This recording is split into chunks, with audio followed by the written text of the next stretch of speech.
Bonjour à tous, aujourd'hui une vidéo quantique que j'ai beaucoup de plaisir à partager avec vous. J'ai même ajouté un fond d'écran très approprié.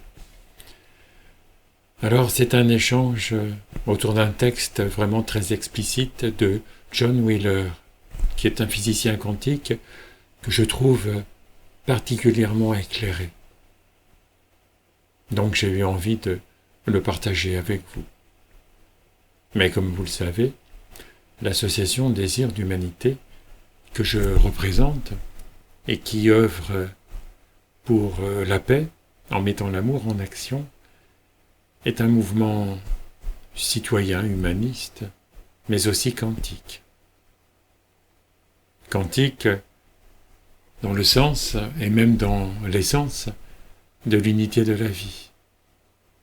L'unité intentionnelle d'un processus de manifestation, d'un mouvement de vie, pourrait-on dire, et qui contient chacune de nos intentions respectives au sein même de l'intention universelle originelle. Quantique parce que, justement cela explicite le fonctionnement de cette matrice quantique, de ce vide pourtant si plein.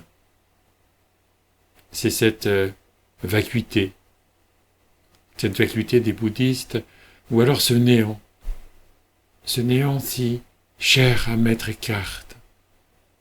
Et c'est le silence assourdissant de notre essence universelle.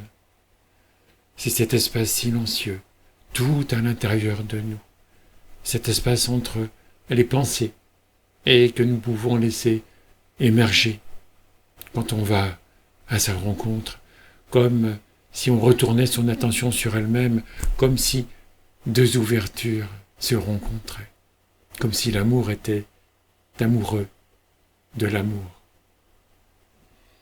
C'est donc le domaine de toute possibilité, là où les vagues de possibilités, où les ondes de possibilités deviennent toutes les particules de la réalité que nous co-créons, à mesure qu'elle aussi nous crée. C'est bien un champ des possibles, oui, comme une matrice d'interdépendance, de reliance, d'intrication, bref, d'unité. Comme si nos intentions individuelles étaient contenues dans une intention collective, elle-même intégrée dans une intention universelle. Eh bien, tout est fractal, oui, dans l'univers. Tout est fractal comme les poupées russes. Et en fait, cela précise comment fonctionne la vie et quel est notre rôle dans l'univers. Bien sûr, je reviendrai dans de futures vidéos sur d'autres aspects quantiques, notamment sur le cœur quantique qui pulse en chacun de nous, ce domaine de toute possibilité qui est libre d'accès. Il n'y a alors aucune limite à qui nous sommes vraiment. Lorsque, sur le socle de la présence aimante et silencieuse, nous sommes totalement alignés au diapason du mouvement de vie. Mais voici donc ce que disait John Archibald Wheeler, ce physicien spécialiste de la relativité générale ayant fortement influencé la recherche sur les trous noirs et qui comprenait l'univers comme étant un circuit auto-excité. Alors maintenant je le cite, voilà, non seulement nous jouons un rôle dans la création de l'univers, mais nous y jouons le rôle principal, car nous faisons partie de l'équation. Nous faisons partie d'un univers qui est en cours de création. L'univers s'observe et se construit à travers nous et par nous. Nous sommes les expérimentateurs de ce que nous créons. C'est donc l'esprit, la conscience qui crée la matière.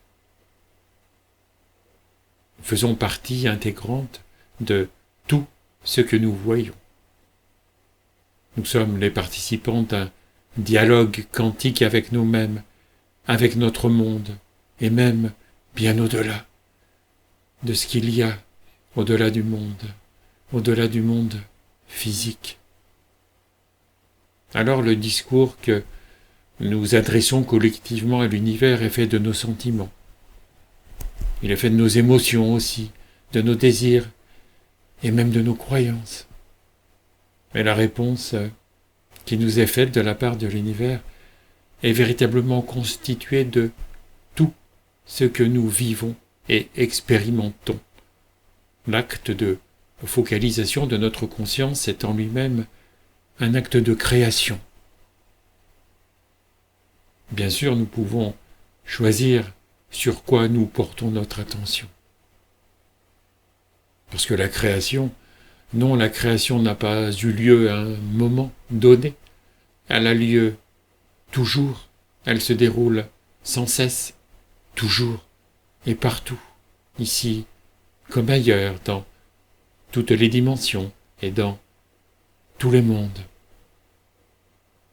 Alors si rien n'existe en dehors de la conscience, la création tient place à l'intérieur même de l'esprit conscient. Chacun de nous est donc la conscience, créant tout, y compris les circonstances que nous vivons, individuellement, mais aussi collectivement.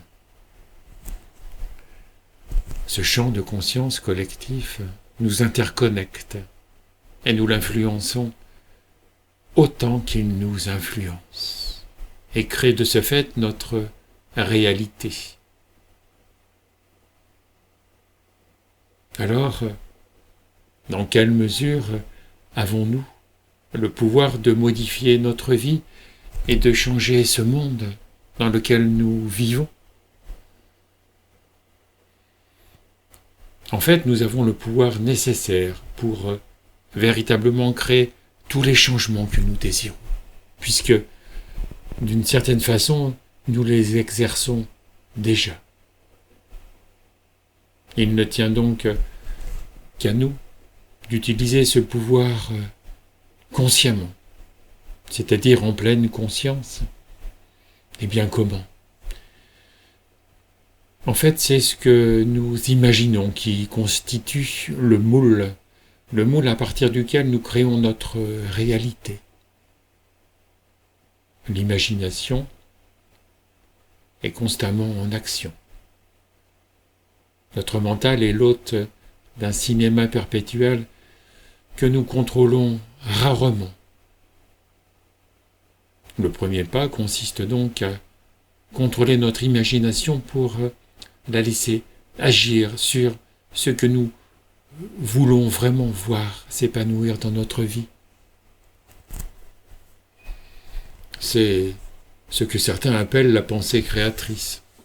Notre monde, notre corps et notre vie sont ce qu'ils sont, parce qu'ils ont été choisis, en quelque sorte imaginés, à partir de la soupe des possibilités quantiques infinies contenues dans la matrice universelle. Dans notre monde matériel, tout ne peut pas se manifester à la fois. En fait, seule l'une de ces potentialités quantiques peut devenir ce que nous expérimenterons. Ce que nous expérimenterons comme étant notre réalité. Alors laquelle ? Eh bien celle que nous aurons choisi d'examiner, d'observer, bref, d'imaginer. Voilà, c'était un très beau texte de John Wheeler, que je comprends moi comme un plaidoyer qui nous incite à prendre la responsabilité totale de notre bonheur et à co-créer ensemble un enchantement collectif pour un avenir durable. Car, comme un hologramme, tout est fractal dans cet univers totalement connecté. En fait, nous sommes tous entièrement responsables de l'énergie informationnelle que nous semons comme des graines dans la matrice quantique.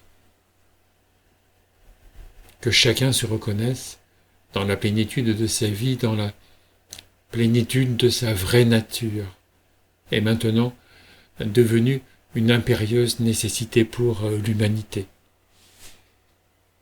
Car comme les pixels d'un écran infini, lorsque nous nous éclairons intérieurement, les pixels voisins sont tentés de s'allumer eux aussi, comme si la présence silencieuse et aimante était contagieuse. Alors plus que jamais, faire rayonner l'énergie de vie en soi permet de faire partager l'expérience de la pure présence. Et plus cette expérimentation touchera de cœur, plus la conscience collective s'alignera sur la conscience universelle, dans la paix, dans la joie, dans l'amour, sans condition. Juste une petite parenthèse sur la pensée créatrice qu'avait citée John Wheeler, et qui est pour moi qui n'est pas suffisante, non. Il lui manque l'alignement avec le sentiment, l'alignement pensée-sentiment, mais aussi la foi en sa réalisation.